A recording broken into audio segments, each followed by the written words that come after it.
तर आज मुख्यमंत्री एकनाथ शिंदे वाशिमच्या दौऱ्यावरती आहेत। खासदार भावना गवळी यांनी उभारलेल्या राज्यातील एकमेव शेतकरी प्रशिक्षण केंद्राचं त्यांच्या हस्ते उद्घाटन होणार आहे आणि त्यानंतर मुख्य चौकामध्ये उभारण्यात आलेल्या शिवरायांच्या अश्वारूढ पुतळ्याचं देखील मुख्यमंत्री उद्घाटन करतील। यावेळी मुख्यमंत्र्यांच्या सोबत छत्रपती संभाजीराजे आणि महादेव जानकरही उपस्थित राहणार आहेत। एकाच आठवड्यामध्ये यवतमाळ वाशिम लोकसभा मतदारसंघामध्ये पंतप्रधान नरेंद्र मोदी आणि त्यानंतर मुख्यमंत्र्यांची सभा होत असल्यानं या दौऱ्याला विशेष महत्त्व प्राप्त झालंय। दरम्यान वाशिमहून आढावा घेतलेला आहे आमचे प्रतिनिधी डॉक्टर संजय महाजन यांनी।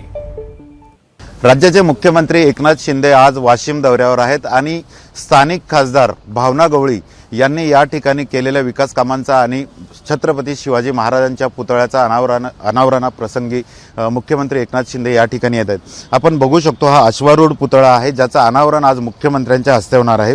साधारणतः मुख्यमंत्री 11:30 वाजता हे वाशिम येथे दाखल होतील आणि त्यानंतर सर्वात आधी राज्यातील एकमेव असलेलं शेतकरी प्रशिक्षण केंद्राचं ते उद्घाटन करतील आणि त्यानंतर छत्रपती शिवाजी महाराजांचा हाच अश्वारूढ पुतळा आहे की ज्याचं उद्घाटन मुख्यमंत्र्यांच्या हस्ते आज होणार आहे। खरं तर यवतमाळ वाशिम या मतदारसंघात गेल्याच आठवड्यात पंतप्रधान मोदी म्हणजे 3 दिवसाआधी पंतप्रधान नरेंद्र मोदी मुख्यमंत्री दोन्ही उपमुख्यमंत्री या मतदारसंघात येऊन गेले आणि त्यानंतर 3च दिवसात आज स्वतः मुख्यमंत्री या मतदारसंघात येत आहेत। त्यामुळे वाशिम आणि यवतमाळ लोकसभा मतदारसंघाच्या खासदार भावना गवळी यांच्या या निवडणूक किंवा या मतदारसंघात स्वतः मुख्यमंत्री 3ऱ्या दिवशी येत आहे। त्यामुळे या दौऱ्याला मुख्यमंत्र्यांचं मोठं महत्त्व प्राप्त झालेलं आहे।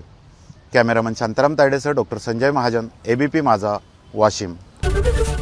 एबीपी माझा, उघडा डोळे बघा नीट।